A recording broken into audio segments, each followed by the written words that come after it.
All right, guys. So I took this out just to get us ready for this, but this is basically how your electronic strike sits, okay?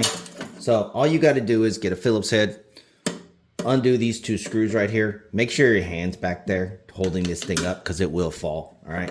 So once you pull these two screws out, you'll have your electronic strike, all right? So this is basically if you want to get one replaced. If you'll notice on the bottom of here, you are going to have your two cables, right? These are your release cables.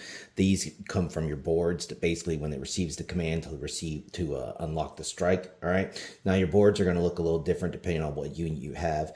Generally speaking, they're going to be vertical. Also, if they're a little bit older, they're going to look different, maybe be bigger. But one thing is going to be the same on all of them. You're going to have the connections right here. If you see these two little gray cables, there you're going to also see these two gray cables connected to the board.